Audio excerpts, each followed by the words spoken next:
cada dia eu quero mais e mais estar ao teu lado, Senhor. Deus, que assim seja, Senhor, como essa música diz, Pai, que a cada dia nós possamos, Senhor Deus, querer mais estar ao teu lado. Deus, para muito além, Senhor Deus,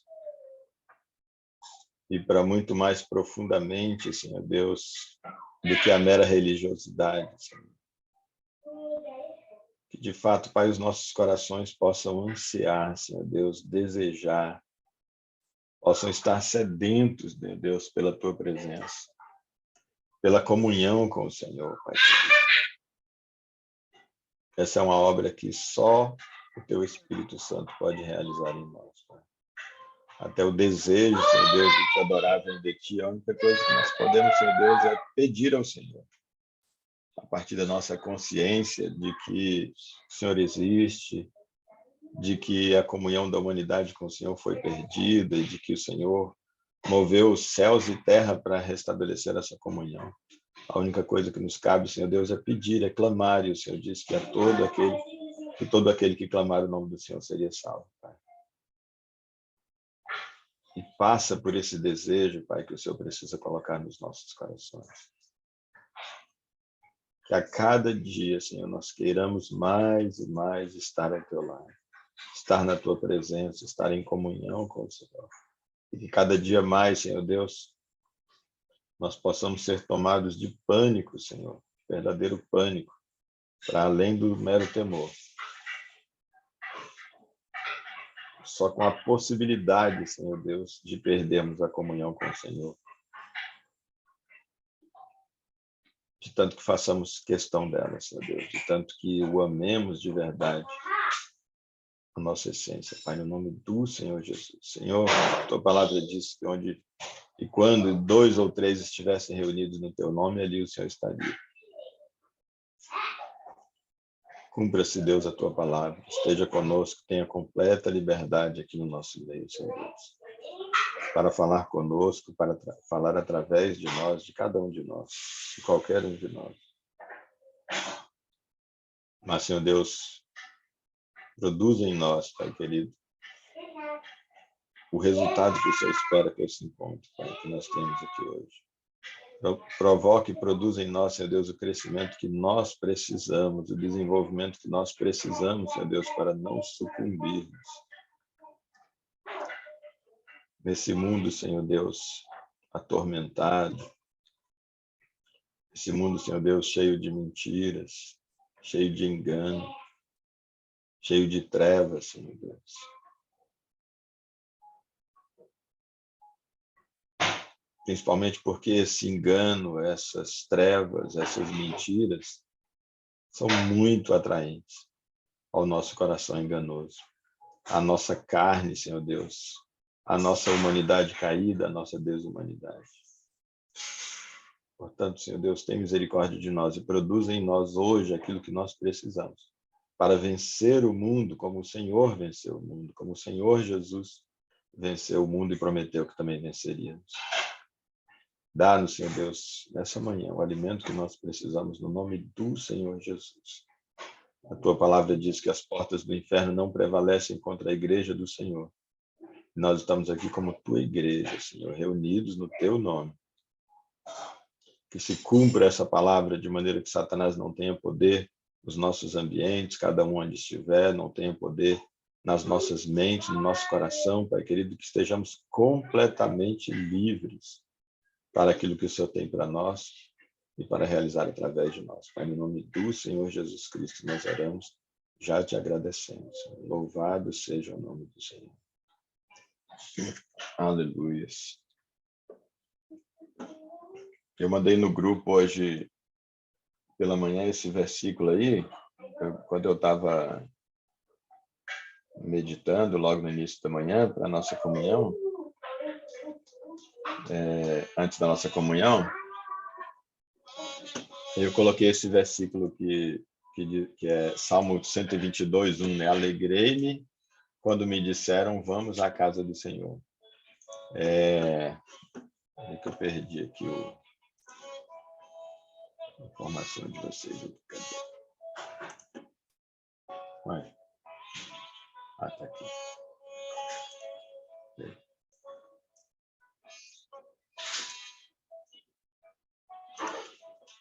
Eu desalegrei-me quando me disseram, vamos à casa do Senhor. Me lembro que o meu pai, muitas vezes ele acordava a gente com esse versículo aqui, ou recitando ele, a gente está lá naquele sono gostoso no domingo, e aí o papai vinha e começava ali, ou a declamá-lo, né, e dizia, com muita vivacidade, com muita alegria, né, com muita ênfase, e dizia, alegrei-me quando me disseram, vamos à casa do Senhor, que era que a gente ia levantar e ia para a igreja, a gente ia então para adorar a Deus, para ouvir a respeito de Deus, né, aprender de Deus. Ou então uma música que é a mesma letra, e ela pegava o violão e vinha, alegrei-me quando me disseram, vamos à casa do Senhor. E, nossa, pensa numa tristeza que dava quando ele entrava no quarto cantando essa música do Alegrei-me. Daí essa interrogação aí que eu coloquei, né, que óbvio não está no versículo, eu pus no grupo aí, alegrei-me, e pus a interrogação quando me disseram vamos à casa do Senhor. É alegrei-me mesmo? Por muito tempo para mim não era nem um pouco alegre. E no meu caso ainda tinha os problemas ainda dos complexos, né? Mas era independente dele, porque meus irmãos não tinham deficiência e eu percebia neles a mesma falta de alegria. E é natural, em alguma fase da vida da gente, que a gente não tenha essa alegria. E que a gente vá mesmo por aprender que precisa. A gente tem que ir à casa do Senhor, a gente tem que aprender de Deus. A gente precisa estar em comunhão com as pessoas que estão com aquele mesmo propósito nosso, que estão na mesma vibe da gente, que tem ali, estão buscando os mesmos valores, que também se identificam como estrangeiros nessa terra, como embaixadores de Deus nessa terra, como alguém que está passando apenas por aqui, como o povo de Israel passou por um deserto, mas que está indo em direção a uma terra onde realmente nós habitaremos eternamente com Deus, um lugar onde não haverá violência, e etc, etc, etc, não haverá pecado. É natural que em algum momento, então, a gente vá muito mais por ter entendido isso e acreditar que seja verdade, né?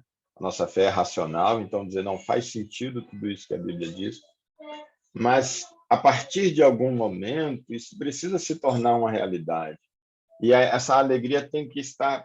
É natural também que essa alegria ela comece a acontecer, porque agora eu estou gostando de estar com a galera, é algo natural da gente, como ser humano, gostar de estar com pessoas, né? Na nossa essência, nós somos seres que foram feitos para viver em corpo, né? Ou a filosofia vai chamar aí de para viver em sociedade, né? Somos seres sociais, mas, de acordo com a Bíblia, nós somos seres para viver em corpo, então, para viver nessa comunidade, nessa ideia de complemento uns dos outros. E então é natural que a gente se sinta ali alegre em estar cumprimentando os irmãos, bom dia, a paz do Senhor, a paz de Cristo, etc. E o sorriso de um, o abraço do outro, e a hora das músicas, aquela música gostosa, e cantar junto, e vira para o seu irmão. É natural também uma alegria humana que a gente sinta por isso, mas a gente ainda assim tem que passar para uma outra fase, que é a fase da alegria, porque para além, e embora passando e em grande medida estando na própria relação com os irmãos, no abraço com os irmãos, no olhar dos irmãos, mas é porque Deus realmente essa coisa de que ali eu estarei me relacionando com o Senhor na casa de Deus. E eu estaria aprendendo mais a respeito de Deus ali na casa de Deus, mais dos seus preceitos, dos seus mandamentos, dos seus ensinamentos, dos seus mistérios. E eu estaria ali mais me desenvolvendo. Então, essa alegria, ela precisa realmente tomar conta da gente. Para a gente que já está há alguns anos aí nessa caminhada, e é o caso de todos nós que estamos aqui hoje nesse encontro virtual,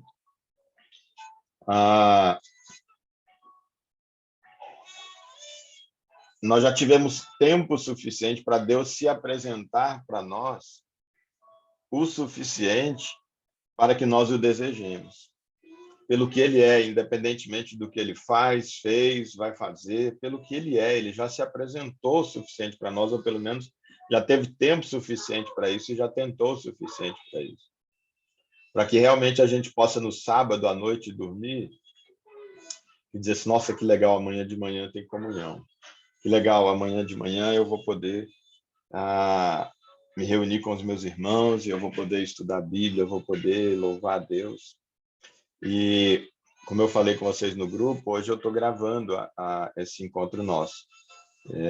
O pessoal que não veio e, consequentemente, pode ser que, então, pessoas que também não são da nossa comunhão, que têm outros formatos de comunhão, que acabem assistindo também. Então, para essas pessoas, pode ser que, na verdade, justamente a ideia de que no sábado à noite, eu vou para a igreja amanhã de manhã, que legal, vou ver os irmãos, eu vou estar mais concentrado. A gente tem que sentir a presença de Deus, estar conectado com Deus ao longo de todos os dias, né? Todo o dia de todos os dias. Mas a gente vai estar ali de uma maneira mais focada, com pessoas com o mesmo propósito, com a mesma ideia, na mesma vibe. Então, assim, tem que gerar aquela coisa gostosa no sábado, na hora de dormir. E não o que normalmente acontece, que é o quê? Para a maioria, possivelmente, das pessoas que estão no domingo de manhã, possivelmente a maioria delas, à noite, bate aquele pesar. Amanhã tem escola bíblica. Amanhã tem culto, tem igreja amanhã.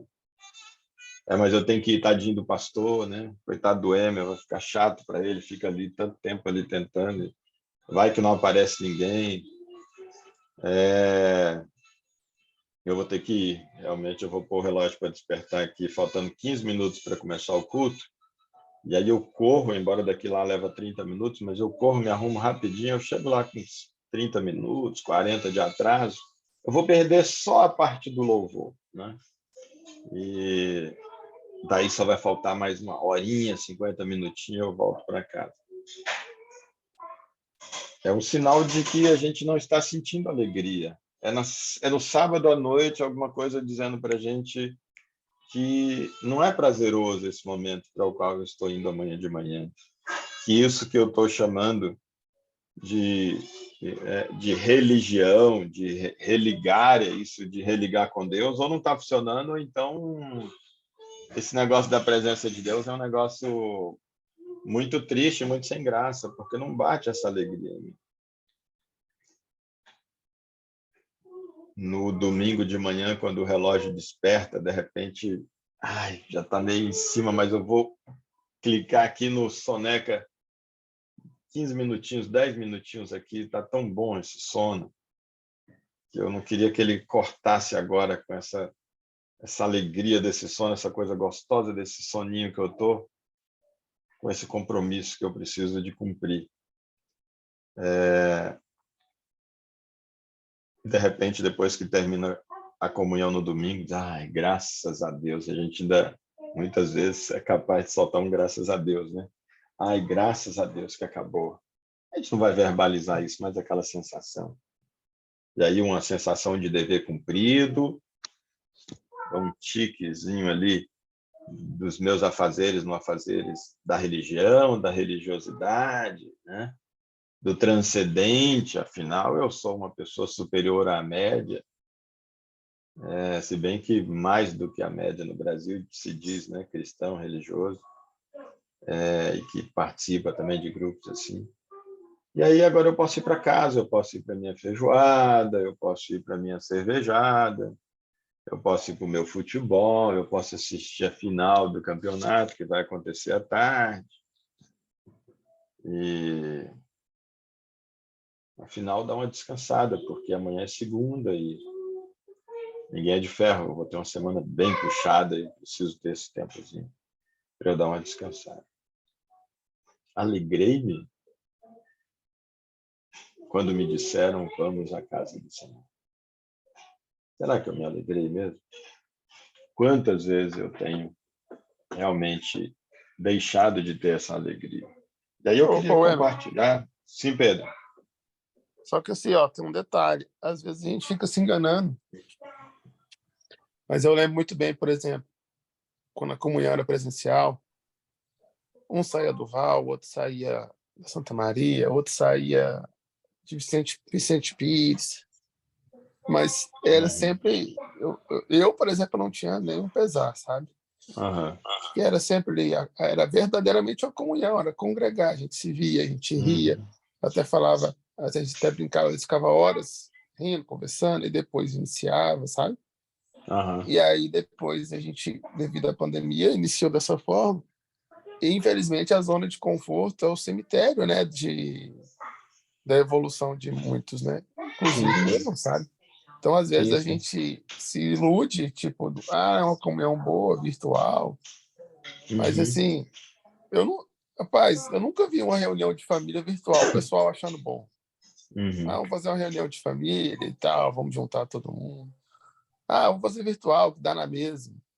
Não é a Uhum. mesma coisa, sabe? Não, o pessoal se Não, né? desloca, faz a reunião de família, fala besteira, e brincam com o outro, e isso é uma reunião de família. Agora, o resto não é a mesma coisa, sabe? Sim, sim. Então, comunhão, desculpa, mas eu não acredito que seja. Eu acredito que seja um estudo, realmente, um estudo bíblico, aí pode Uhum. ser. Mas Sim, comunhão, sim. e Sim, sim. aí é dessa forma, na zona de conforto que está, e é cômodo, né? Eu tô aqui no sul, por exemplo, não tem jeito, né? Uhum. Mas falou em reunir agora aí a comunhão, dificilmente vai conseguir, né? Mas Uhum. infelizmente a qualidade não é a mesma. E aí, repito, não sei se é uma comunhão, é um estudo. Comunhão a gente teve, quando a gente estava Aham. reunido e todo mundo ali, tudo mais, em vários locais, em praça, em mercado não, em cafés, Aham. em restaurante, Alphaville. Sim, era uma comunhão. A gente chegava, trocava ideia, surgia o assunto, ou então iniciava o estudo a partir daí. Agora, realmente é um estudo, né? Comunhão virtual, assim, eu faço comparativo com uma reunião de família, que não se faz Uhum. reunião de família na mesma qualidade, virtual. Sempre o pessoal se esforça para estar se vendo, né? Sim, sim. Com certeza, tem toda razão, Pedro. E aí, assim, então a gente vai ter aqui o que que a gente tem? A gente tem uma parte que é a ideia da comunhão, como você bem enfatizou, que é a parte do estudo, né, do conhecimento, que é parte disso, mas que eu deveria, então, sentir pelo menos a alegria de dizer, eu vou aprender mais de Deus, né? Mas não da parte realmente da comunhão enquanto interação com as pessoas e interação com Deus através das pessoas. Você tem toda a razão. Eu até acredito que a comunhão, que Deus se faria presente ou se faz nela, e através dela, que a relação ela por um tempo pode funcionar, quando? Quando o mesmo Deus que colocou a gente nessa necessidade de tete a tete, de toque, que diante de um momento como a gente viveu da pandemia, em que a gente precisou de recolher todo mundo, que Deus, de uma maneira especial, permitisse que as comunhões que aconteciam virtualmente, tanto para a autopreservação quanto para a preservação da saúde dos outros, não se sabia diante do que estava, né?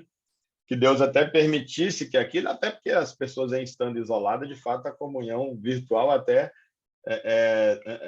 não tem tu, vai tu mesmo, ela até realmente tinha naturalmente um efeito maior. Tá? Tanto que as pessoas realmente se reuniam, mesmo famílias, igual você falou, me lembro que teve um Natal que eu participei com o pessoal virtualmente do Natal em família.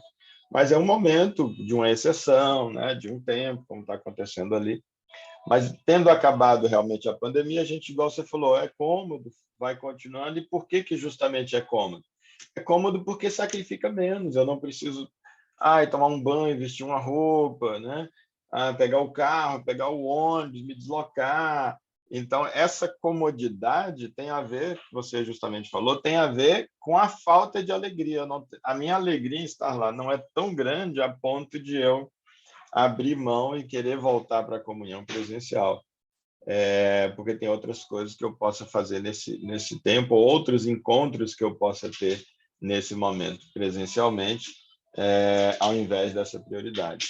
Algumas vezes eu tentei retomar a comunhão presencial, mas não deu certo, tanto no ano passado, quanto já nesse ano também, já 2 ou 3 vezes eu fiz o convite para o pessoal, me dispus a me deslocar para ir lá para o zoológico, para chegar a um lugar mais centralizado, o Alphaville realmente fica longe, mas fica longe porque tudo é relativo, então depende do nível Se eu tenho alegria demais de estar com o pessoal, a distância é detalhe, né?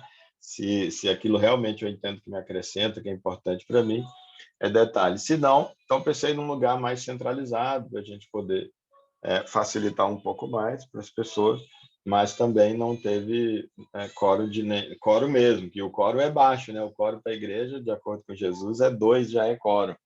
E realmente não deu coro nenhuma das vezes, a gente precisou fazer virtual. E isso tem a ver com o quê? Com você usou a expressão que é o que eu queria compartilhar o próximo versículo com vocês, que é, você falou, a gente fica se enganando, né? E é justamente o que Jeremias, capítulo 17, vai dizer. Que enganoso é o coração do homem mais do que todas as coisas. Deixa eu abrir ele aqui. Eu vou, hoje, eu queria já deixar vocês já cientes. A gente está gravando, eu tive meditando bastante e meditei em alguns versículos hoje pela manhã, enquanto eu orava antes da comunhão. Anotei alguns deles e eu não tenho horário hoje. Então, dando o horário de vocês, vocês podem ficar à vontade para sair.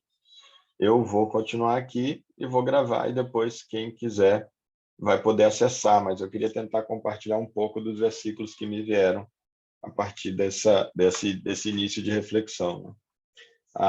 Então, Jeremias, capítulo 17, versículo 9 diz, ora, não há nada, que o profeta dizendo, não há nada mais enganoso e irremediável do que o coração humano. E a sua doença é incurável. Então, justamente o que o Pedro falou, ele falou, a gente vai se enganando. Foi perfeita a colocação do Pedro. Ora, não há nada mais enganoso e irremediável do que o coração humano. E a sua doença é incurável. Não existe cura para a sua doença. Que cura? Que doença? Essa suscetibilidade, alta suscetibilidade de engano do coração humano. E então, o verbo é conjugado exatamente como o Pedro colocou, não é a gente vai sendo enganado. Não, ele disse, o Pedro falou foi, nós vamos nos enganando, a gente vai se enganando. Porque o engano acontece de nós para nós mesmos. É o meu coração que é enganoso. Eu é que me engano. Por que ele é enganoso? É porque ele gosta da mentira. É por isso que ele é tão suscetível ao engano. É porque ele gosta. É igual aquela expressão que diz, me engana que eu gosto. É tipo esse coração nosso. Ele é assim, me engana que eu gosto. Não há nada mais enganoso e irremediável do que o coração humano. Agora, para a gente ser enganado, mesmo gostando de ser enganado, a gente vai precisar de argumentos que nos faça parecer que tem sentido naquilo, que aquilo está certo. Para o engano funcionar, ele tem que ser assim, que aquilo é coerente, que aquilo é normal, que aquilo não tem nada a ver. Alguma coisa a gente precisa, e é daí o engano, é porque a gente pega algo, o coração da gente, então, ele quer pegar algo que é ruim e quer chamar de bom. Porque ele não tem as caras de encarar no espelho, a gente não tem as caras de se olhar no espelho e dizer assim, eu sou mal, eu pratico mal, e ponto final. A gente não tem as caras de olhar no espelho e dizer isso. A gente não tem as caras de chegar e colocar a cabeça no travesseiro, a não ser alguém que já está no nível muito evoluído disso, né? São poucas pessoas, acredito eu. De colocar a cabeça no travesseiro e dizer assim, caraca, velho, eu sou mal. Eu sou muito mal. E eu gosto disso. Ai, ai. Amanhã eu vou acordar para fazer mais maldades, para mim e para as pessoas que estiverem perto. Não, a gente não dá conta. Só depois de muito viver isso, que a gente vai se transformando no próprio mal, aí isso rola com o travesseiro, com o espelho. Mas no início e por muito tempo, a gente precisa ser enganado. O coração diz assim: eu quero tanto o mal, mas eu preciso chamar o mal de bom. Me engana que eu gosto. Me dá aí um argumento, um subterfúgio, me dá alguma coisa para eu chamar esse mal de bom, para eu poder praticá-lo e me enganar quando eu olhar no espelho, quando eu colocar minha cabeça no travesseiro, quando eu for discursar com as pessoas. É isso que é o coração ser enganoso. Ele está suscetível a essa mentira na hora do discernimento sobre bem e mal, porque a gente perdeu o discernimento de Deus, temos batido nessa tecla há muito tempo, lá no Éden, assumimos na árvore do conhecimento do bem e do mal, nós assumimos esse controle, mas agora eu vou precisar, já que eu vou fazer o mal, eu vou chamar o mal de bem, porque eu quero praticar o mal, mas eu tenho uma consciência mínima com a qual lidar.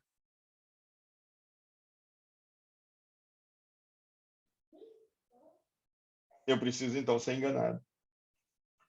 E, literalmente, me engana que eu gosto. Porque eu quero praticar as propensões da minha carne. Aquele que mentia quer continuar mentindo. Aquele que xingava quer continuar xingando. O que mentia, o que adulterava quer continuar adulterando. O que prostituía quer continuar prostituindo. Aquele que ficava fazendo fofocas quer continuar fazendo fofoca. Aquele que roubava quer continuar roubando. Aquele que sonegava quer continuar sonegando. Aquele que era violento quer continuar dando vazão a essa violência. Só que ele vai precisar de alguns enganos para ele continuar fazendo isso dentro da religião, dentro do espectro religioso. Por quê? Porque a religião vai dizer paz e amor. A religião vai dizer que a gente tem que amar uns aos outros. A religião vai dizer que a gente tem que fazer o bem. A religião vai dizer que a gente tem que ser paciente, que a gente tem que ser zen. Qual religião que não vai dizer essas coisas todas? Vai dizer. Praticamente todas elas vão dizer isso. Então, eu vou precisar me enganar. Eu vou ter que ou praticar o mal dizendo que aquilo é bem, ou, pelo menos, eu vou precisar de ter um engano de que faz parte, é assim mesmo, não é tão assim, eu vou ter tempo, etc, etc, etc, etc. E essa doença é incurável. Quem é capaz de compreendê-lo? Quem é capaz de compreender esse coração? E aí o versículo 10 diz: Eu, Yahvé, o Senhor, sondo profundamente o coração e examino a mente dos homens, a fim de entender cada pessoa de acordo com a sua atitude, conforme as suas obras. Veja que eu e vocês, quando nós vamos julgar, eu e você, quando a gente vai julgar alguém, a gente olha as atitudes da pessoa. A gente olha as obras da pessoa. Aí a gente vai lá e emite o julgamento. E essa é a razão pela qual a Bíblia nos proíbe julgar e condenar o próximo. Por quê? Porque o julgamento ele tem que ser das atitudes, de acordo com as atitudes e as obras. Sim, Jesus está dizendo aqui, a Bíblia está dizendo, o profeta está dizendo, a fim de entender cada pessoa de acordo com a sua atitude, ou seja, de algo que é feito, e das suas obras.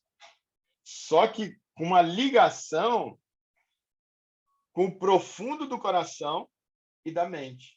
Aí só Deus é capaz. Esse liame, essa ligação entre a atitude com a minha mentalidade, ela é essencial para que o julgamento seja um julgamento correto. E como ser humano nenhum consegue fazer o julgamento do que está na mente e do que está no coração, por isso Deus diz, não julguem que vocês vão errar. Mas ele diz, eu posso julgar. Porque eu vou lá na essência e pego a partir da essência aquilo que aconteceu. Eu sei se o que a pessoa fez é por causa da essência dela ou se foi um vacilo dela. Mas eu conheço a essência dela. Então, somente esse Deus que pode sondar o coração profundamente, está aqui, sondo profundamente o coração e examina a mente, só esse Deus que pode ir lá no profundo do coração e conhecer as mentiras nas quais esse coração está mergulhado, para poder mostrar essas mentiras para aquele que quiser ver. E em essas mentiras, na medida em que essas mentiras vão sendo desconstruídas, essa pessoa vai podendo se enxergar como ela de fato é. Ela coloca a cabeça no travesseiro e ela pode meditar e se assustar com quem ela de fato tem sido.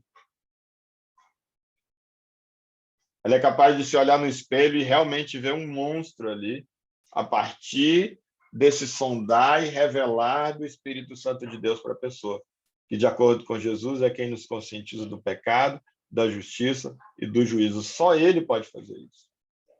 Mas somente com aqueles que querem, com aqueles que pedem. E esse é o papel da religião, que para religar com Deus, que é verdade, você precisa justamente ir abandonando essa mentira.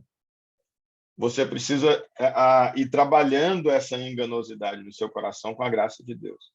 Mas o que nós temos visto muitas vezes é a própria religião, e eu não estou generalizando, eu estou dizendo muitas vezes, a própria religião sendo parte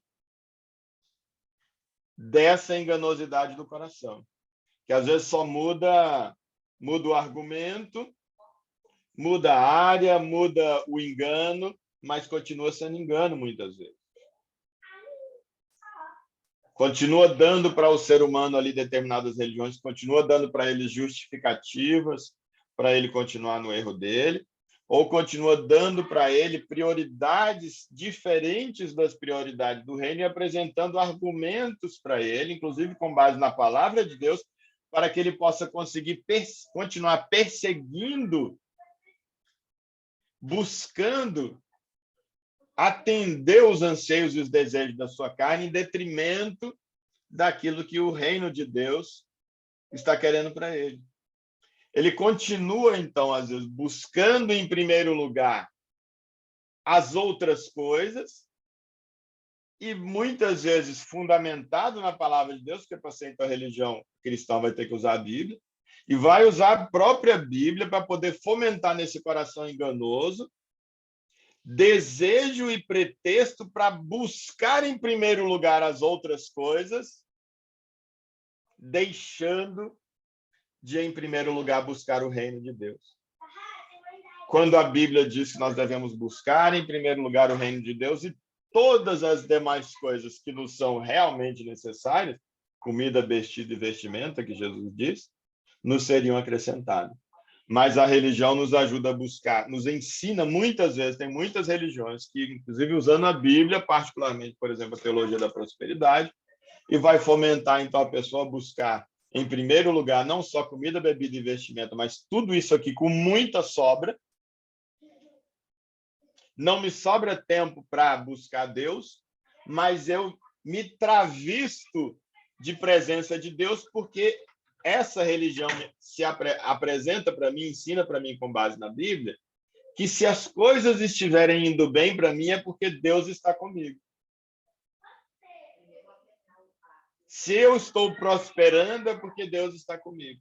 Você vê, só um dos enganos, você vê, isso aí vai acontecer em todas as áreas, mas só como até a própria religião, e mesmo a religião cristã, com base na Bíblia, muitas vezes vai fomentar essa enganosidade no coração e vai subsidiá-lo de mentiras para que ele possa, então, continuar no engano, possa continuar na escuridão, possa continuar na mentira e possa continuar na morte.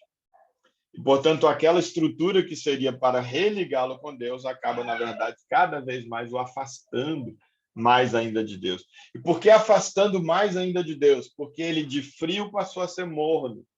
Ora, ué, mas se ele era frio, com a religiosidade ele passou a ser morno, ele está mais próximo de ser quente. Não, Jesus disse que quem é morno está mais longe de ser quente do que quem é frio. Por quê? Exatamente porque quem está morno tem a impressão de estar quente. Olha a enganosidade do coração humano aí. Quem está morno não sente frio, e, portanto, quem não sente frio pensa que está quente. Quem não sente o frio da ausência de Deus pensa que está acolhido pela presença dele. Quem não sente e não percebe a frieza da mentira pensa que está vivendo a verdade. Quem está meio vivo não percebe que está morto. Por isso, Jesus, lá em Apocalipse, para uma das igrejas, ele vai dizer o quê? Antes você fosse frio. Eu preferia que você fosse frio. Seria melhor para você que você fosse frio. Se você fosse frio, teria muito mais chances de você se aquecer. É isso que Jesus está dizendo. Agora, como você é morno, eu estou a ponto de, para o seu bem, o texto não diz isso, mas eu estou a ponto de vomitar você da minha boca. Porque se eu te vomitar da minha boca, você vai pelo menos perceber que realmente você está frio. Que essa comunhão da qual você está fazendo parte está te fazendo mais mal do que bem. Por quê? Porque a comunhão faz mal? Não, por causa da maneira como você está vivendo a comunhão. O problema não está na comunhão. O problema está na maneira como você a está vivendo. O problema está nos valores que essa comunhão tem assumido, nos propósitos que essa comunhão tem se prestado. E por isso, como diz um dos textos que eu anotei, Mateus 7, 21,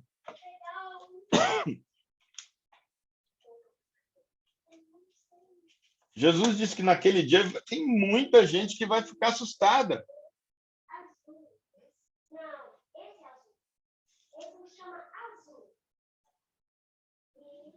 Ele justamente tinha dito lá no versículo 19 do capítulo 7, que toda árvore que não produz bons frutos é cortada e atirada no fogo. Portanto, pelos frutos conhecereis a árvore. Veja lá, igual quando em Jeremias foi dito que Deus sonda o coração. E pelo fruto, pelas obras, pelo fruto ele vai, então, discernir essa pessoa. Então, veja o fruto aqui, olha, é pelo fruto que se conhece a árvore. É pelo que ele produz a partir do seu coração é que se conhece se ele está ligado a Deus ou se ele não está ligado. Se ele vive em comunhão com Deus ou se ele não vive. E aí o 21, então, diz, nem todo aquele que diz a mim, Senhor, Senhor, entrará no reino dos céus, mas somente o que faz a vontade do meu Pai que está nos céus. Não é nem todo aquele que se dirige a mim, me chamando de Senhor, Senhor, nem todo que diz a mim que eu sou o dono da vida dele, senhor dá essa ideia de senhorio, de proprietário, de dono, nem todo que diz para mim Senhor, Senhor, entrará no reino do céu, mas todo aquele que de fato faz a vontade do meu Pai. Não é dizer que eu sou Senhor, mas é ter a vida de fato submissa à vontade daquele que ele está dizendo que é o Senhor. Ele diz, muitos dirão a mim naquele dia, Senhor, Senhor, nós profetizamos no teu nome. Em teu nome nós não expulsamos demônios. Em teu nome não realizamos milagres. Porque o coração enganoso terá passado a vida aqui na terra só porque ele estendeu a mão e repreendeu ali um demônio em nome de Jesus e o demônio foi embora. O coração enganoso dele vai concluir, opa, tá tudo bem, eu estou com Deus. Estou com Deus e ninguém me toca. Tem poder até sobre os demônios. Eu não estou nem entrando no mérito. Se foi, eu nem preciso. Se foi pelo poder de Deus mesmo, então que o demônio foi expulso. Porque nem precisa. Primeiro que pode ser porque o poder é de Deus e não da pessoa. Então pode ter sido expulso. Segundo, o próprio demônio, para manter essa pessoa que tem o coração enganoso, ela continuar no engano do seu coração que ela tanto quer permanecer, ele pode virar e dizer assim, olha, eu não vou sair em nome de Jesus que você está dizendo não, porque você não tem autoridade para falar no nome dele, que eu conheço muito bem seus frutos. eu conheço muito bem a sua vida, eu sei que você não quer nada com esse Deus. Mas eu vou sair para manter você enganado, que você vai achar que está tudo bem com você e seu Deus. Depois eu volto quando você sair daqui dessa casa.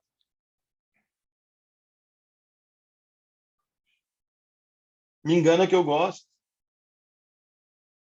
E essa pessoa vai dizer, mas nós expulsamos demônio, eu expulsei demônio no teu nome. Como assim? Jesus vai dizer, amigão, eu não conheço você. Eu nunca conheci essa expressão. 23. Então lhes declarei, nunca lhes declararei, nunca os conheci. Eu nunca os conheci.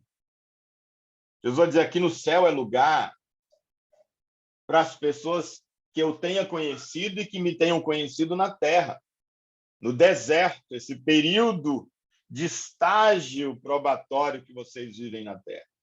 Quem começou a se relacionar comigo, e porque começou a se relacionar comigo, produz frutos dignos dessa relação, condizentes com essa relação, quando chegar o dia do grande julgamento, eu não vou nem condenar e nem salvar ninguém. Eu só vou dizer, beleza, a gente começou um relacionamento lá atrás, a gente vai continuar. Vou dizer, eu nunca conheci vocês e não é aqui agora que vocês vão passar a eternidade comigo. Vocês nunca quiseram nada comigo? Por que vocês querem passar a eternidade comigo aqui agora? É isso que Jesus vai dizer, eu nunca conheci ou eu conhecia vocês. A gente tinha relação ou não tinha relação. Mas o coração enganoso, ele então quer dizer que a gente tem relação ou não a partir do que se o demônio foi expulso ou se não foi, supostamente expulso. Pode ter sido. Mas pode também não ter sido, mas de todo jeito ter saído. Livre, espontânea vontade, estratégica para manter o coração enganoso, enganado. Em teu nome, nós profetizamos. Profetizar em nome de Deus é a coisa mais fácil do mundo, primeiro. Agora, se é de Deus ou não, a palavra de Deus diz que é quando se cumpre. Aí é que é a palavra de Deus. Agora, profetizar no nome dele é a coisa mais fácil do mundo. Então, o nome não realizamos muitos milagres? Entra o mesmo raciocínio da expulsão de demônio. Pode ser, mas nem precisa ser. Deus pode muito bem atender ao pedido ali no nome dele, muito mais em razão da pessoa que está recebendo a oração do que em razão da condição de quem está orando. Se tem relação com ele ou não. E o próprio diabo que está colocando aquela enfermidade pode tirar, justamente para manter essa pessoa e tantas outras no coração enganado. Afastai-vos da minha presença, vós que praticais o mal. Ele diz, não tem a ver com a religiosidade vazia que vocês professaram, tem a ver com a prática de vocês, com os frutos. E vocês praticavam o mal, enganavam o coração para chamar esse mal de bem. Mas não virou bem só porque vocês conceituaram aquilo de bem. Continuou sendo mal. E continuando sendo mal, mostrou que vocês não estavam ligados à videira que apenas produz frutos do bem. Então, é por isso que é muito melhor para a pessoa que ela seja fria, muito menos mal e portanto, muito, muito melhor que ela seja fria, porque se ela for fria, ela tem menos esses enganos aí para o coração, menos esses argumentos de engano para o coração dela.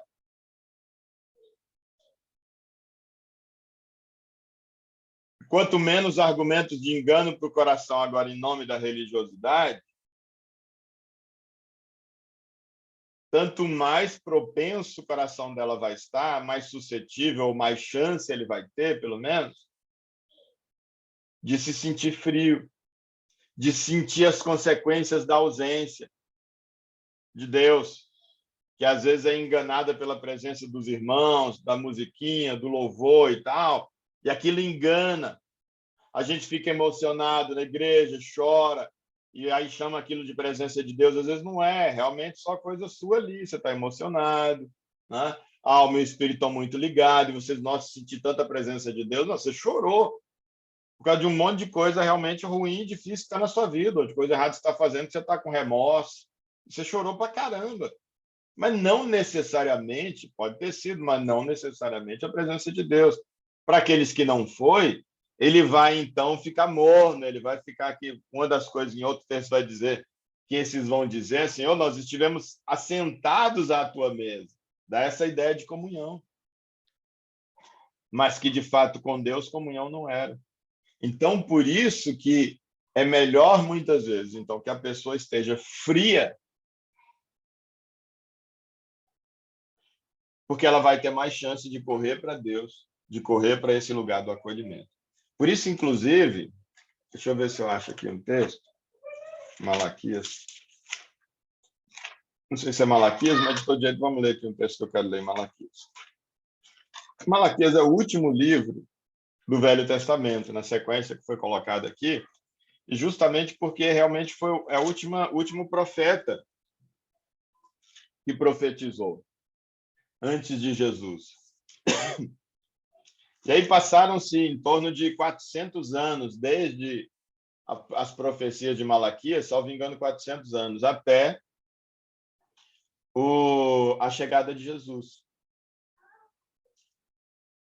400 ou não, foi muito tempo que passou, salvo engano, 400 anos, que se passaram desde a última profecia. E houve, então, um grande silêncio que simboliza, a meu ver, justamente essa separação de Deus da humanidade, que com o surgimento de Jesus, o nascimento de Jesus, então retrazida essa possibilidade, que eu, inclusive, uso muito a simbologia do sábado na crucificação de Jesus como um grande silêncio. Você vai ver que lá você tem a crucificação na sexta, um monte de detalhe do que aconteceu.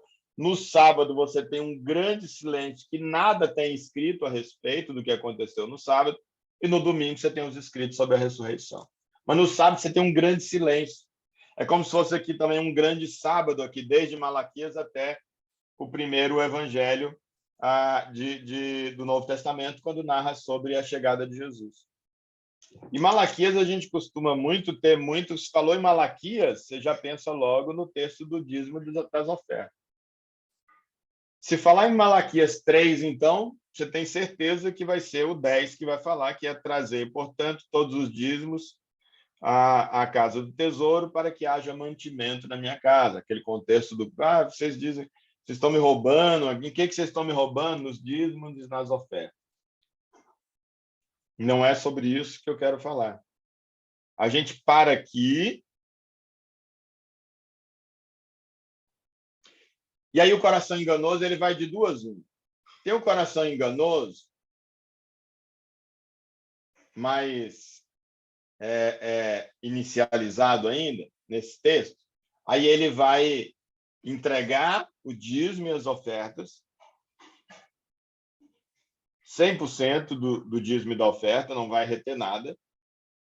E ele vai dizer, cumpri meu papel, agora está tudo bem entre mim e Deus, eu posso rachar de ganhar dinheiro agora e de gastar minha grana comigo e comigo mesmo, porque os 10% que é de Deus eu já entreguei, de Deus eu não estou roubando nada.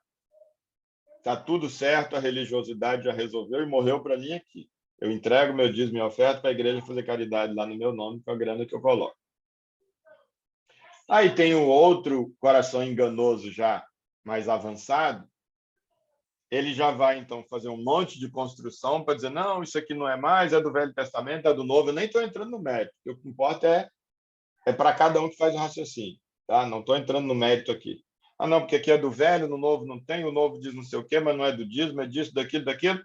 Então, eu não preciso mais entregar. Aí ele já faz um raciocínio para sequer precisar entregar aquilo que para ele era o que era a religiosidade dele. Aí nem essa ele tem. Agora, o principal do coração enganoso é que ele se recusa a continuar na leitura. Ele morre no 3:10. E o que vai dizer o 11 também, né, que fala, eu vou impedir as pragas, né? E aí o 12, que todas as nações vão chamar vocês de bem-aventurado. Até aqui a gente vai, até o 12, na verdade. Que é a consequência de ter dado, então, a oferta, que é o cessamento das pragas e as bem-aventuranças. Só que o 13, do mesmo capítulo 3, que a gente não lê, O profeta está chamando a atenção de uma outra coisa aqui. Ele está dizendo, vossas palavras têm sido hostis e acusadoras contra a minha pessoa. Aqui o anterior, o que estava dizendo era o versículo 8, estava dizendo, pode o ser humano roubar a Deus? Vocês têm me roubado. Era uma das queixas que Deus tinha contra Israel. Vocês estão me roubando. Beleza, fechou no 12. A gente morre ali por quê? Porque tem promessa de muita riqueza para quem entregar só 10%. Isso aí até banco faz. Se você não entregar, até para o banco a gente... O banco, se você entregar a sua grana e ele te der ali um rendimento no mês de 1%, tu vai entregar seu dinheiro para o banco por 1%. Ora, por que eu não entregaria 10% do que eu ganho para Deus para ele me dar e me deixar muito mais rico do que os 10% que eu dei? Muito mais do que esses 1% que o banco vai me dar. Isso é um raciocínio que até, para quem acreditar que vai acontecer, isso aqui tem relação com Deus, é esperteza mesmo. É egoísmo puro. A própria entrega, então, do dízimo e da oferta, para a grande maioria das pessoas que o fazem, não faz por amor, mas por egoísmo. É porque quer o resultado positivo e está morrendo de medo do resultado negativo, que são as pragas. Egoísmo puro. Não tem nada de religiosidade nisso aqui, ou pelo menos de espiritualidade. Mas tem a outra queixa no versículo 13. As palavras de vocês têm sido hostis e acusadoras contra a minha pessoa, Deus falando. Reclama Yahvé. Reclama Deus. Uma reclamação que Deus está fazendo. E ainda ousam indagar. O que temos falado contra ti? É igual lá no 8 falava, aí vocês me dizem, o que é que nós temos te roubado? Ele nos dízimos e nas ofertas. A mesma coisa aqui, mas a gente não lê essa parte. E que nós temos falado contra ti? Ele diz, tens comentado que é inútil servir a Deus e murmuram, que vantagem temos tido por termos cuidado em obedecer os preceitos de Deus e por ficarmos orando e lamentando perante o exército, o Senhor dos Exércitos. Que vantagem temos tido, tá vendo? Esse nosso coração, ele o único critério de entendimento do nosso coração é esse da própria vontade, do próprio interesse. O raciocínio nosso só trabalha nessa base, mesmo no que diz respeito a Deus. Mas que vantagem nós temos tido?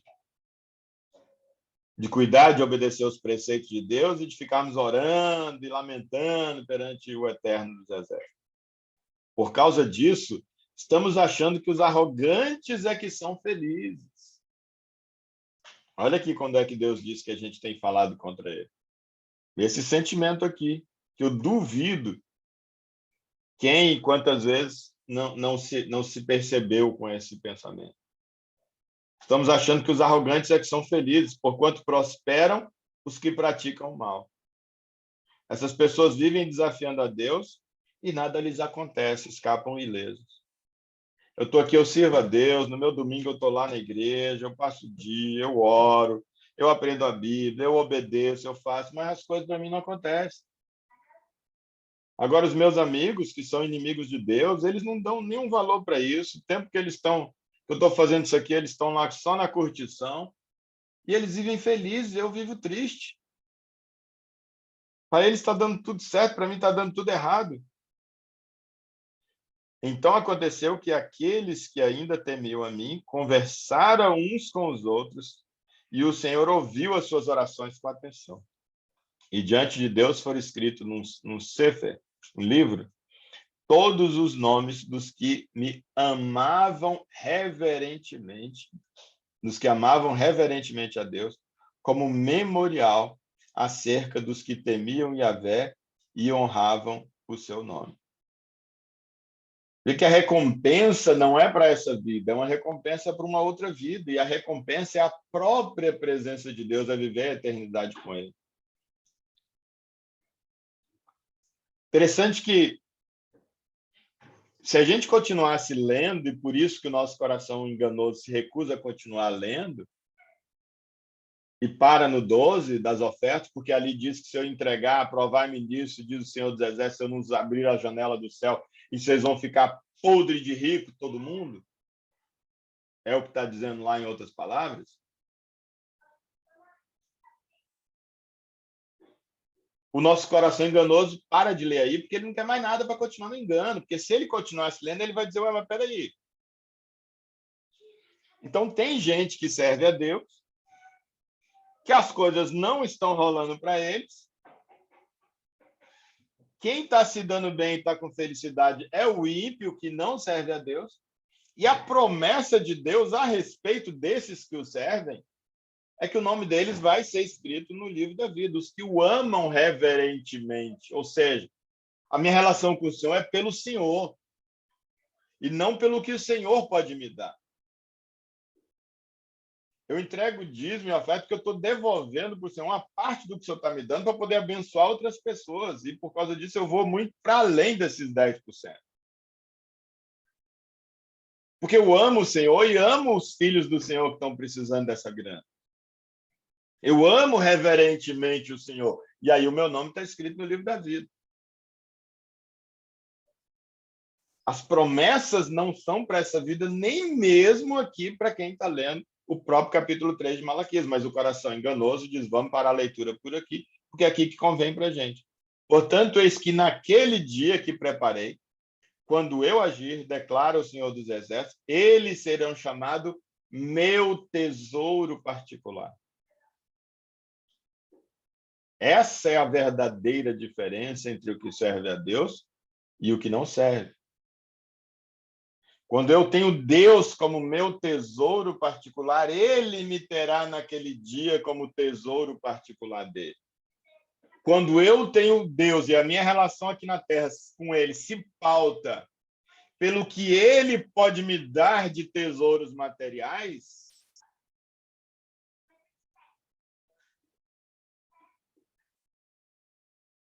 ele nunca vai ser o meu tesouro particular. Ele nunca vai se relacionar comigo. Eu corro um sério risco do diabo me dar tesouros materiais em nome de Deus. Deus não vai dar. Do diabo me dar bens materiais em nome de Deus. E se o diabo não der do meu braço conquistar para mim, e eu achar que é porque Deus que está comigo e está tudo bem, meu coração enganoso aceitar essa mentira, mas Deus nunca foi e, portanto, eu nunca lhe serei um tesouro particular. Eu terei compaixão deles como um pai tem compaixão do filho que lhe obedece. Então vereis outra vez a diferença, aqui é que está, entre o justo e o injusto. Entre o justo, aliás, e o maldoso, é a expressão que está nessa minha tradução. Ou seja, o que pratica o bem e o que pratica o mal. Entre os que servem a Deus e, consequentemente, praticam o bem, e os que não servem e, consequentemente, praticam o mal, continuam dominados pelo seu próprio ego. Capítulo 4, versículo 1. O último capítulo da Bíblia do Velho Testamento. Últimas palavras da profecia de Deus por 400 anos ficaria ali sem a... Deixa eu ver se aqui eu tenho fácil que ser 400 mesmo. Acho que é 400. Pois com toda certeza, versículo 1, vem o dia em fogo ardente. Jesus depois vai falar sobre esse fogo ardente também, o fogo que arde, o fogo enxofre, né? Mais que uma fornalha. Todos os arrogantes, todos os maldosos, olha a prática aqui, o fruto, queimarão como palha seca na fogueira. E aquele grande dia vem se aproximando depressa. Não sobrará nem raiz, nem ramo algum, assevera o Senhor dos Exércitos. Todavia, para vós, todos quantos amam reverentemente o meu nome, nascerá o sol da justiça. Ou seja, não é para todos. O coração enganoso nosso quer dizer que é para todos, mas não é. Tem muita teologia enganosa com base na Bíblia dizendo que é para todos. Não é. O coração enganoso ama essa teologia que diz isso. Mas não é. É para todos quantos amam reverentemente o nome do Senhor, nascerá o sol da justiça, trazendo cura em suas asas. E vós havereis de sair saltando de alegria como bezerros soltos no curral. Ora, quem é que vai sair saltando de alegria no céu pela presença de Deus? Porque Deus é o seu tesouro e agora o tem como seu tesouro particular? Se enquanto está passando aqui por esse deserto da nossa existência, aqui na Terra, esse nosso estágio probatório, não sente alegria quando me disseram vamos à casa do Senhor, como me dizem vamos à casa do Senhor. Não sente alegria ao acordar e dizer, agora eu vou orar, e eu vou conversar, e vou dedicar esses primeiros minutos aqui do meu dia para Deus, e eu vou ler a palavra, e eu vou orar, e eu vou falar com Deus. Eu quero começar o meu dia, mas eu quero começar o meu dia com Deus, porque eu me alegro nele. Não se alegre em Deus para começar seu dia. Você quer fazer o quê no céu? Significa que não tem esse amor reverente. Nós vamos ficar nos enganando para quê? Esse coração enganoso fica dizendo que a gente tem um amor reverente por Deus, mas a gente não tem o menor prazer em abrir a Bíblia para conhecer mais a respeito desse Deus. Que amor reverente é esse? Até os fãs de futebol, de jogadores de futebol, sabem mais sobre os seus ídolos do que eu e você sobre o Deus que nós amamos reverentemente. A gente quer enganar quem? Os fãs de determinado cantor ou grupo aí de música sabem mais sobre a história, sobre a vida dos seus fãs, aquela música, a letra, como foi escrita, muito mais do que eu e você sobre o Deus que nós dizemos que amamos reverentemente. A gente quer enganar quem? A Deus não vai ser, porque, como ele disse, eu sondo como? Eu vou lá no profundo do coração, e eu sondo o coração e o profundo da mente. Naquele dia eu vou dizer se eu conheço ou não conheço.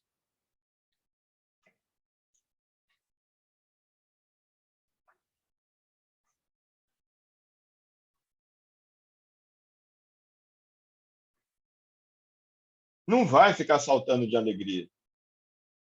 Quem não sentir alegria na presença de Deus aqui. É por isso que não vai. É um presente que Deus dá para quem não quis. O que Deus vai estar dizendo, ela não, aqui é, sabe aqui o céu que você está dizendo que quer vir? Você não quer, não. Aqui só tem eu e eu mesmo. Aqui é tudo eu. Você não gosta de mim. Você não gosta da minha presença. Você não gosta das minhas coisas. Você não gosta dos meus valores. Aqui, você não vai odiar esse lugar aqui. Mas o inferno também não quer, não. Mas aí é outra conversa. Não existe outro. Só tem esses dois. É o aqui e o não aqui. É o céu e o inferno. Se você não gosta do céu, você não vai vir para o céu. Agora, mas eu não gosto do inferno também. Não existe um terceiro lugar, amigão. Agora, você viveu sua vida toda na terra como quem odeia o céu, os seus valores e tudo que lhe diz respeito. Você só me tolerava e me suportava, seja pelos interesses materiais, seja pelo medo de ir para o inferno. Agora você vai dizer que quer passar a eternidade comigo? Não quer. É mais um engano do seu coração. Você não quer passar a eternidade comigo. Você só não quer o inferno. Mas aqui não é lugar para quem tem medo do inferno. Aqui é lugar para quem quer viver comigo, com os meus valores e com tudo que eu tinha de bom para a humanidade que foi rejeitado lá no Jardim do Éden. Aí a gente está restabelecendo só para quem quer. Quem continuar não querendo vai continuar não tendo. Simples assim.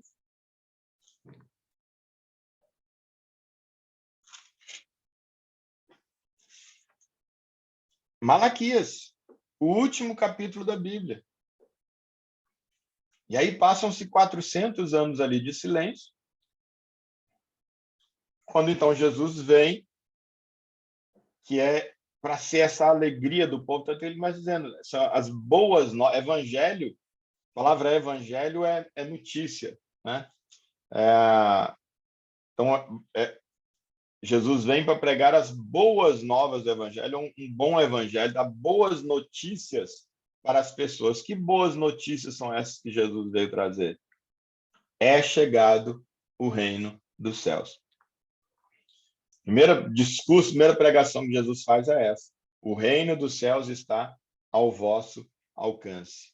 É chegado o reino dos céus.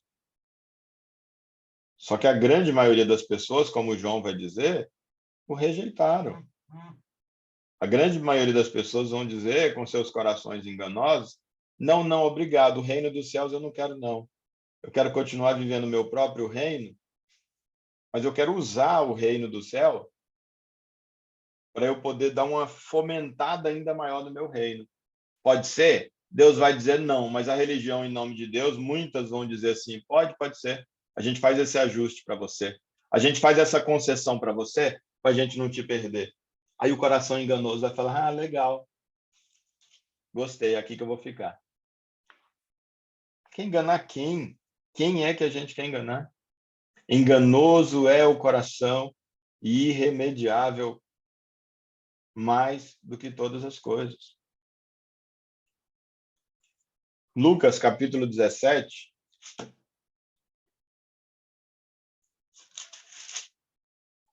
versículo 26 e seguintes, Jesus falando, nos alertando.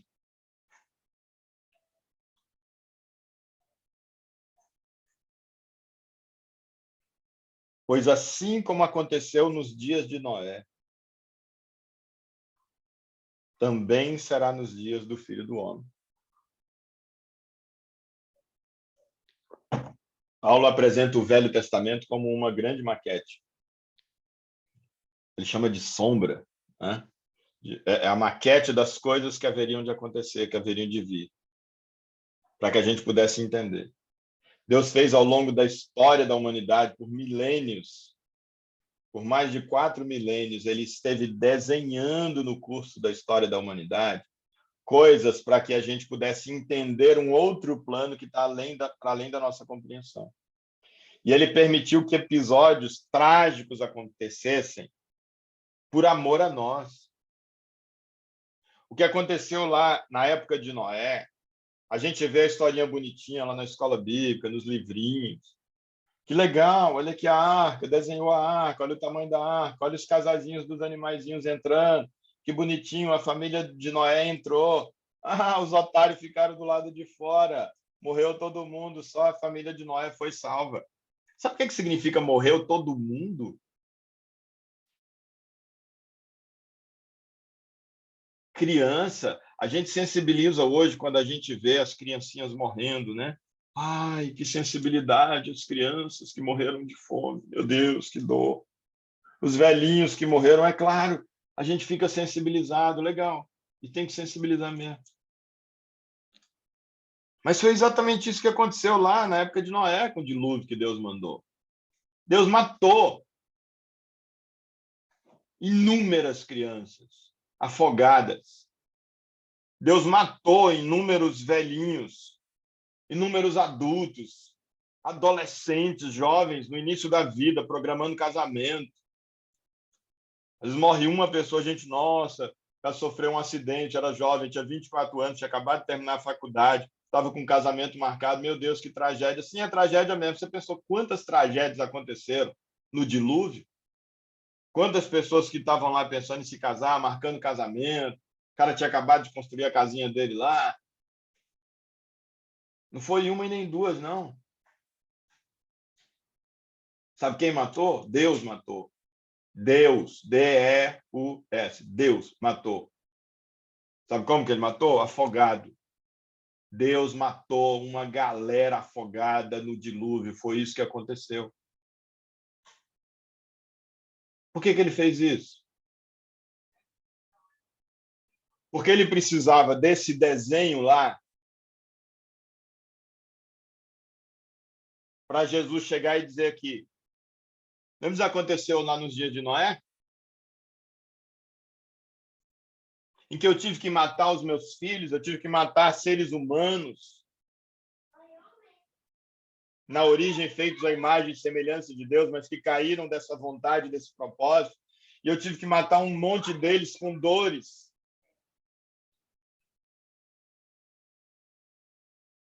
Asfixiado, perdendo ali aquela agonia de quem está perdendo a respiração, aquele desespero.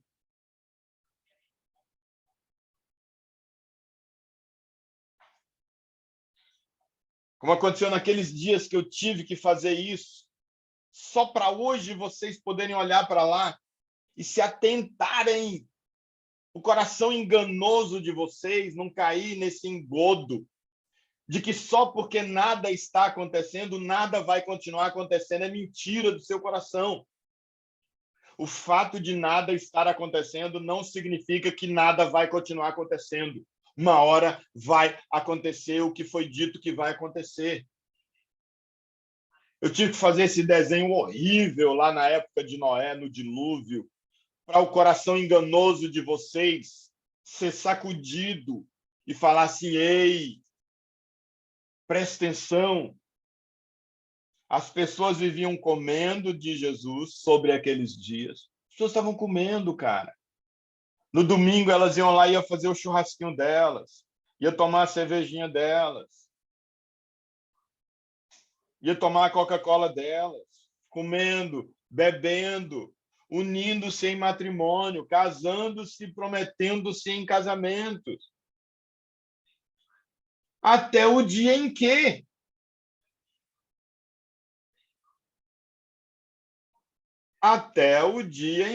significa o que até o dia em que? Que o fato de que nada vem acontecendo, nada está acontecendo, não significa que vai continuar não acontecendo. Até um dia em que algo acontece. Até o dia em que Noé entrou na arca. Noé vinha avisando as pessoas: ei, gente, voltem-se para Deus. Gente, esse mundo vai ser destruído. Gente, vai vir água, vai chover, vai acabar com tudo. Vem cá, vem para cá para Deus. Deus quer proteger a gente, quer proteger vocês. Ele mandou eu construir essa arca aqui e vai abrigar todo mundo que quiser. Vem, gente, vem, vem, vem. E as pessoas zombavam dele. As pessoas o ridicularizavam. Continuavam vivendo as suas vidas, olhavam para o céu. Ah, não tem sinal de chuva, não. E o coração enganoso dizia: como não tem sinal de chuva, nunca vai chover. Gostei dessa interpretação que eu fiz do tempo. Então vamos continuar bebendo, comendo, casando e nos dando em casamento. Até o dia em que o dia chega. Então sobreveio o dilúvio e os destruiu a todos. É que no papel parece muito simples, mas destruiu a todos, matou gente pra caramba. Tem muita gente que morreu. O custo foi muito alto para que o meu coração e o seu não permanecessem no engano. Só para ter uma referência, para chamar nossa atenção de que um dia esse mundo vai acabar, essa terra vai acabar, isso tudo vai ser destruído, não mais com água, como ele prometeu, mas vai ser destruído. E que eu preciso entender que é quando eu menos espero é que vai acontecer. Seja para toda a humanidade, seja para mim, porque quando eu morrer, para mim, Jesus voltou. Eu posso morrer daqui a 30 segundos. Da mesma forma, ocorreu nos dias de Ló. De novo, Sodoma e Gomorra, um desenho, cidade destruída, povo destruída, pessoas mortas, crianças mortas. A gente criancinha, a gente pensa nos pecadores, mereceram o fogo de Deus. Tinha criança lá, tinha bebê de colo lá,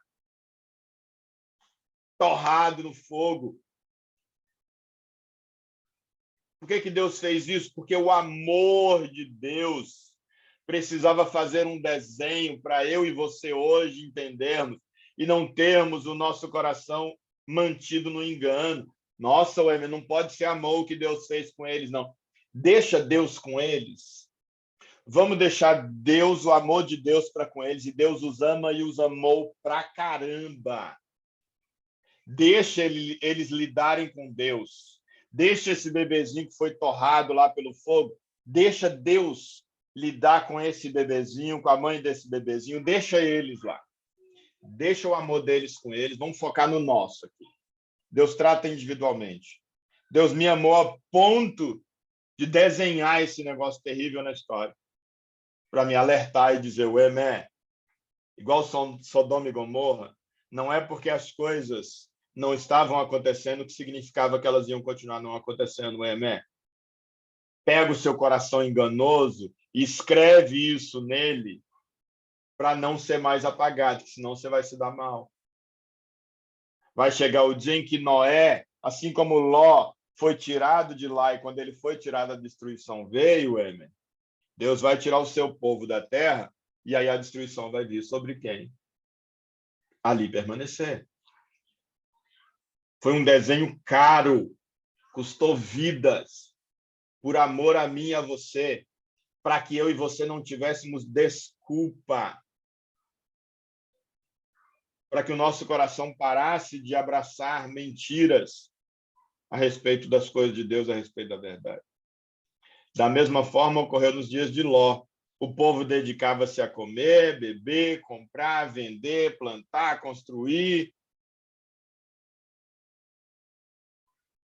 Todavia, no dia em que,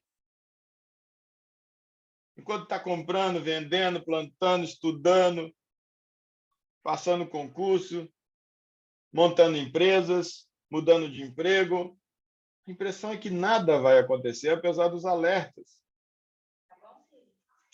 Todo dia, no dia em que Ló abandonou Sodoma, choveu fogo e enxofre do céu e destruiu a todos. Versículo 30, palavra de Jesus. Eu não estou lendo o livro do conto da carochinha. E acontecerá, Jesus disse.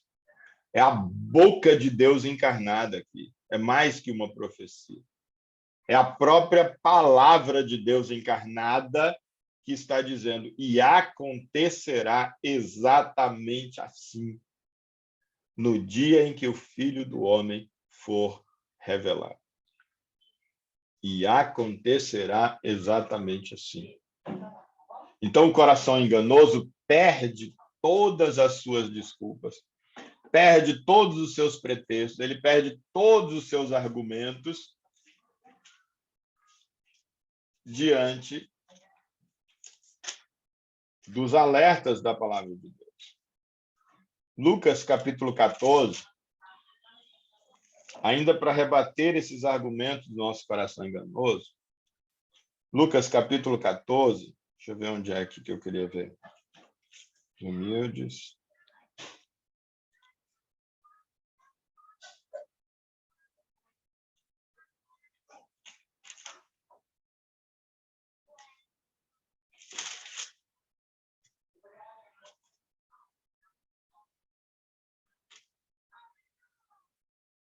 Versículo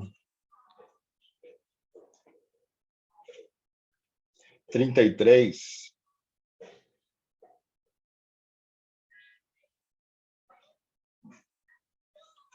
Vou ler um pouco antes. O custo de ser discípulo de Cristo. Que Deus nos dê a revelação correta a respeito da sua palavra. Milhares de pessoas, versículo 25 do capítulo 14 de Lucas, milhares de pessoas acompanhavam Jesus. Milhares. Então, dirigindo-se à multidão, lhes declarou: se alguém deseja seguir-me, ele está falando para quem acompanhava. Milhares de pessoas o acompanhavam. Como eu e você, talvez estejamos também acompanhando Jesus. Talvez eu e você estejamos entre esses que estão acompanhando Jesus. Tinham milhares lá. Então, ele se dirige a essas pessoas da mesma forma que hoje ele se dirige a mim e a você que o estamos acompanhando, talvez. Se alguém deseja seguir-me, veja a palavra seguir-me em contraste com a palavra acompanhar.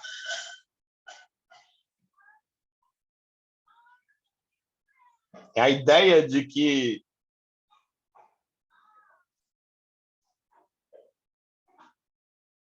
não são equivalentes. O acompanhar é algo de estar por perto, estar na companhia, de seguir. É obedecer. Seguir, como ele disse, já tinha dito antes, aquele que quiser vir após mim, ou seja, seguir-me, né? Aquele que quiser me seguir, negue-se a si mesmo. Acompanhar, eu não preciso negar a mim mesmo. Mas o nosso coração enganoso, o que ele quer fazer? Ele quer fazer a gente acreditar, e ele acaba acreditando, que acompanhar é sinônimo de seguir. Estou aqui acompanhando Jesus de boa. Estou na companhia de Jesus. Todo o tempo na companhia do meu mestre. Ah, Jesus, quão agradável é a sua companhia, Jesus. Eu amo a sua companhia. Aí ele diz, mas você vai me seguir quando? Deixa eu te aproveitar e te perguntar aqui. Você vai ficar aí só nessa companhia? Tem uma galera que naquele dia vai dizer, Senhor, Senhor, mas nós estivemos na sua companhia. Nós nos assentamos à tua mesa, a expressão que vão usar que está no texto da palavra de Deus. Nós nos assentamos à tua mesa. É isso aqui. Nós estávamos na sua companhia, nós te acompanhávamos. Mas o que Jesus está dizendo para o nosso coração enganoso é, ei, peraí, deixa eu te falar. Acompanhar é só a primeira fase. E na primeira fase, quando você começa a acompanhar, eu vou falar umas verdades para vocês que choca com o coração enganoso de vocês e exige uma postura de vocês, que torna indesculpável o coração de vocês, porque eu disse que não é a mesma coisa. E ele disse, se alguém desejar seguir-me e ama o seu pai,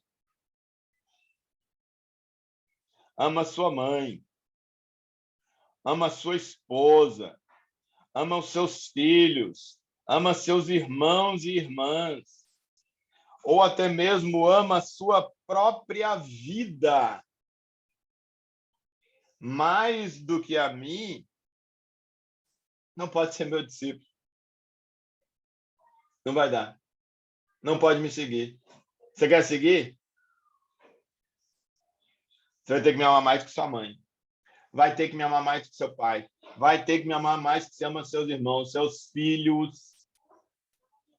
Talvez para as mães, os pais e principalmente mães, seja a dificuldade maior de assimilar isso. E para todos, a própria vida. Se amar a própria vida mais que a mim, você não pode ser meu discípulo. Por que não pode? Porque eu disse que quem quiser vir após mim, a primeira coisa é negar a si mesmo, tomar a cruz e caminhar em direção à cruz, em direção ao Calvário, aliás, me seguir em direção ao Calvário, que é o lugar de cruz, o lugar onde eu vou ser crucificado, e aí vocês vão ser crucificados também. Não pode ser meu discípulo. Ou o coração enganoso, meu e seu, pode parar. Essa conversinha de me engana que eu gosto. Não pode. Ou ama Deus acima de tudo, ou não ama nada. Aliás, ama todo o resto, né? Mas a Deus não. Aquela música que diz, se ele não for o primeiro no seu coração, também já não é mais nada, não passa de pura e doce ilusão. A música, acho que dos Arautos do Rei diz isso. Se ele não for o primeiro, motivo do seu existir. Então não vai ser mais nada. Porque ele que disse. Da mesma forma, aquele que não carrega a sua própria cruz e segue após mim, não pode ser o meu discípulo.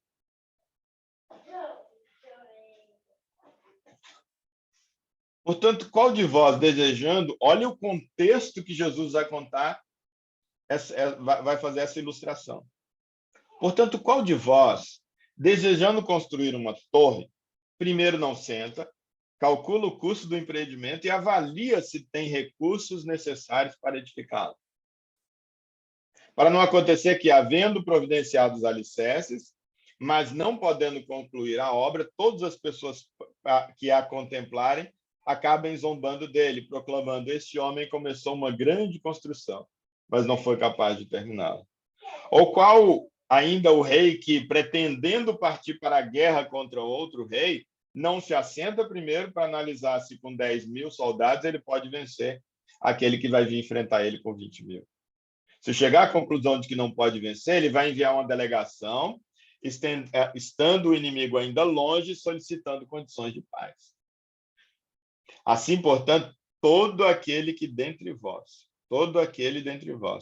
que não renunciar a tudo quanto mais estimado possui, não pode ser meu discípulo.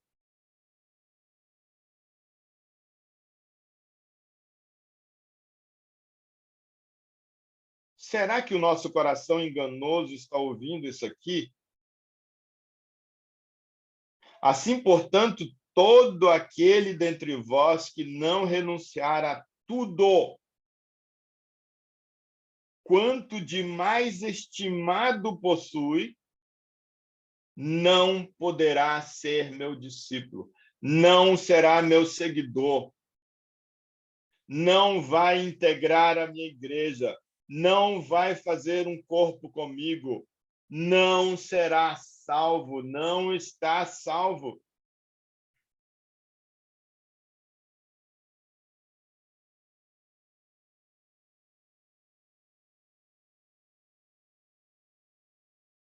Ah, mas a minha cabeça não entra. Como que eu posso amar a Deus a quem eu não vejo? A quem eu não sinto? A quem eu não escuto? Em quem eu não posso tocar? Mais do que ao meu filho, mais do que à minha mãe, mais do que à minha própria vida. Eu minha razão não consegue entender isso. O Evangelho nunca disse que a nossa razão ia poder entender tudo. Ele diz que a nossa fé é racional, ela faz sentido, mas tem muitas lacunas que vão ter que ser preenchidas pela fé. Que se não fosse, se tivesse completamente completas pela razão, não seria fé. Ela é racional porque faz sentido, mas ela continua sendo fé porque ela precisa ser completada com partes que estão para além da razão, que se completam na razão. Mas por ser fé, como Hebreus vai dizer, o escritor aos Hebreus, fé é a certeza do que eu espero, a convicção do que eu não vejo.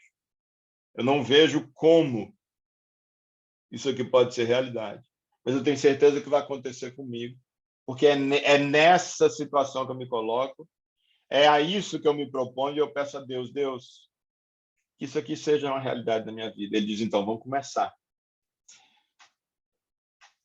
Quando a gente faz esse pedido sincero para Deus, por uma atitude de fé racional, ele vai dizer assim, beleza, meu filho, vamos fazer o seguinte, você não vai conseguir ainda o dia todo me amar o dia todo mais do que a tudo. Mas pega os primeiros 5 minutos, 10 minutos, 15 minutos, 30 minutos, que sua mente ainda está menos cheia, porque vazia as nossas mentes hoje já não acordam, né? Separa para mim. Que por 5 ou 10 minutos eu seja o primeiro na sua vida.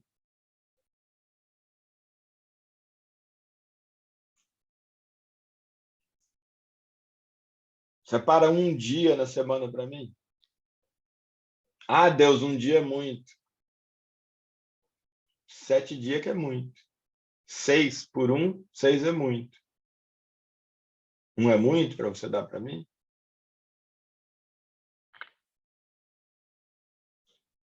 Já se apaixonou por alguém ou se manteve apaixonado, fora aquela parte, aquela coisa do primeiro olhar, aquele momento ali, mas a paixão, ela só se aprofunda quando você vai se encontrando com o objeto da sua paixão, sem ser aquela platônica, aquela paixão, aquele amor platônico, aquele idealizado apenas, não, tirando aquele ali, que é aquele suspiro, que um olhar basta, mas a paixão que você é no relacionamento que ela vai acontecendo. Você vê o jeito da pessoa com quem você está se relacionando, uma coisa que ela fala, uma frase que falou, um valor que você percebeu nela, um tipo de roupa que ela usou num outro dia. Essas coisas vão se somando e cada vez você vai se apaixonando mais pela pessoa, porque só pode se apaixonar pela pessoa na medida que você a conhece. Aquele primeiro olhar lá, que dá aquele suspiro, aquilo não conta porque você não conhece aquela pessoa ainda. Mas é na relação que você vai conhecendo, e você vai conhecendo e vai se apaixonando na medida em que. E quanto mais tempo você passa com o objeto da sua paixão, do seu amor, mais tempo você quer passar.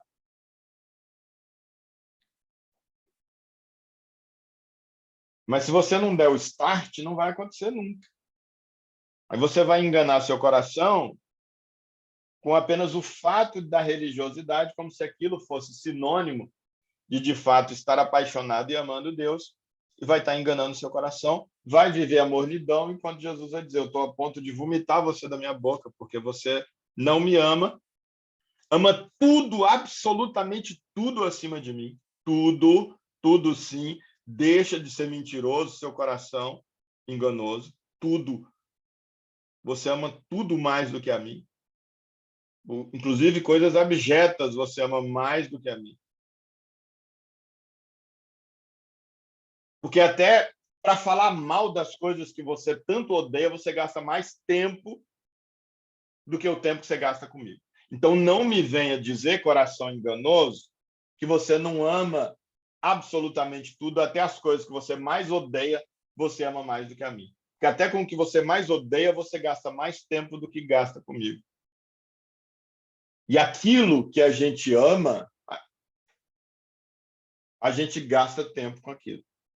A gente gasta tempo com aquilo que a gente ama, porque tempo é vida. Tempo, no final das contas, é o que a gente tem. É o que a vida é. E eu gasto o meu tempo com aquilo, com aquele a quem eu amo. E se eu não gasto nada de tempo com Jesus, porque às vezes até o tempo que seria para ele eu estou gastando é com as pessoas, é com a religiosidade, é com os rituais, é com os programas da igreja. Mas não é tempo de verdade para Deus,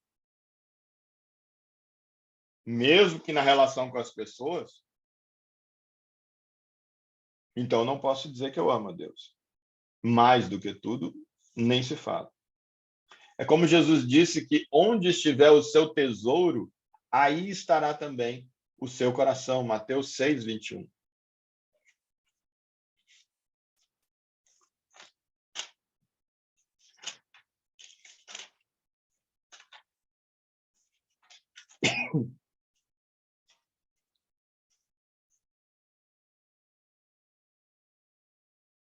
XIX diz: não acumuleis para vós outros tesouros na terra, onde a traça e a ferrugem destroem, e onde os ladrões arrombam para roubar.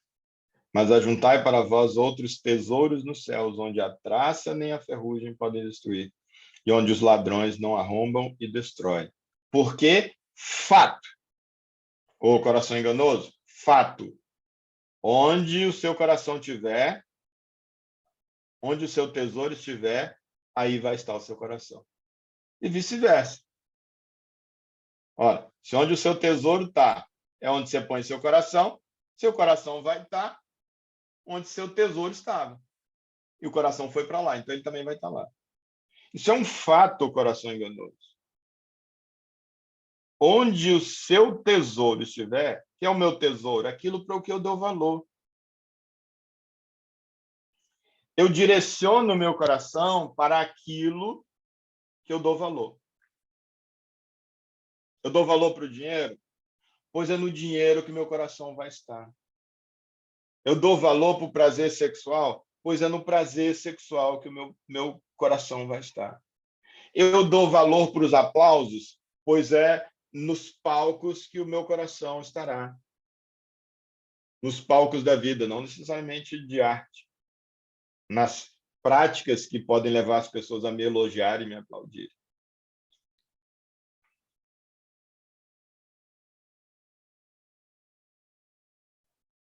Onde estiver o seu tesouro, aí estará o teu coração. Você vai colocar o seu coração e, portanto, gastar o seu tempo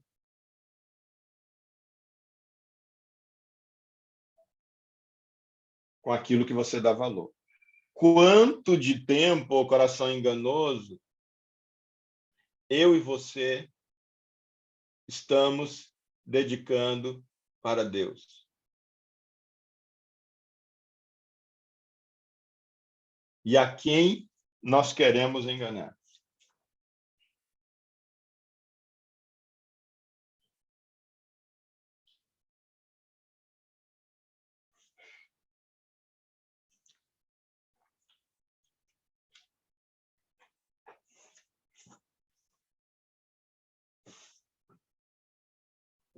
Oh Deus, obrigado, Pai, pela tua graça, pela tua misericórdia, Senhor. Estamos aqui, Senhor Deus, com os nossos corações enganosos e, por serem enganosos, enganados sobre tanta coisa. Temos mentido dia após dia, semana após semana, mês após mês, ano após ano. Temos mentido para nós mesmos a respeito da nossa relação com o Senhor, do quanto a queremos, do quanto a desejamos, do quanto ela nos importa. E, Senhor, o que eu peço para mim e para os meus irmãos, para as minhas irmãs, é que o Senhor possa, meu Deus, nos livrar, só o Senhor pode, como a tua palavra diz. Só o Senhor pode sondar o nosso coração e conhecê-lo na profundeza. E, portanto, em podendo chegar lá e sendo Deus do impossível, o Senhor pode nos livrar dessas tantas mentiras que nos rodeiam, que envolvem o nosso coração e criaram um mundo que não é real, o mundo da fantasia, em que nós estamos, com o qual nós estamos comprometidos. Mas eu peço para mim, Senhor Deus, e para os meus irmãos, que o Senhor nos tire desse mundo, dessa fantasia.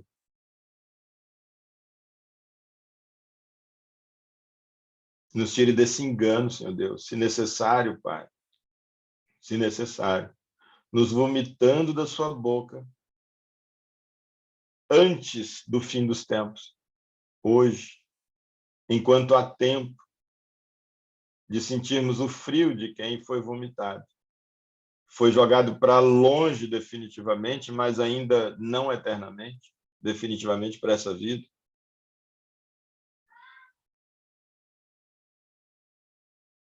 Para, como diz Paulo, Senhor Deus, para que pelo menos a nossa alma possa se salvar. Para que em a nossa alma, Senhor Deus, sentindo o frio da tua ausência, possa desesperadamente, enquanto ainda em vida, possamos correr para os teus braços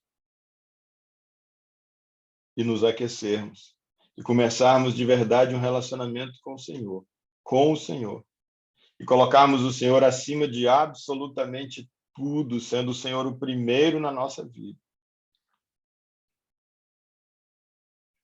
E nesse estágio probatório, que no curso desse deserto da nossa existência, que possamos de verdade, Senhor Deus, começar a andar com o Senhor, começarmos a seguir o Senhor, a renunciarmos pelo Senhor, a nos apaixonarmos cada vez mais pelo Senhor.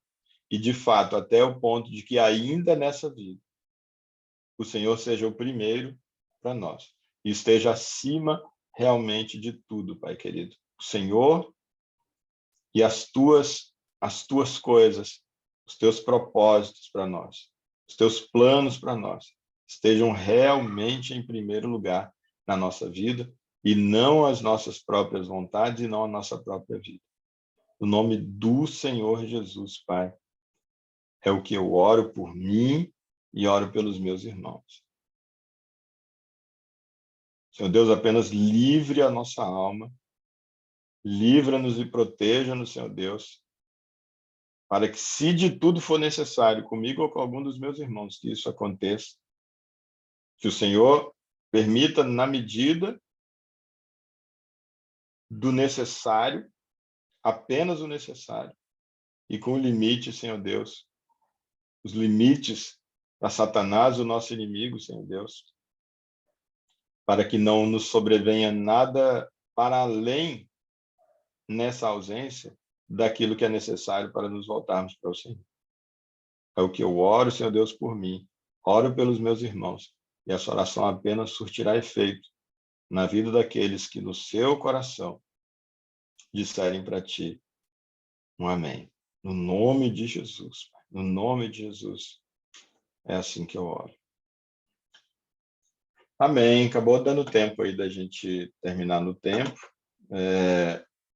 Não sei, acho que tem tanta coisa que nem sei se é o caso aí da gente se arriscar, conversar a respeito, mas querendo arriscar, estou à disposição.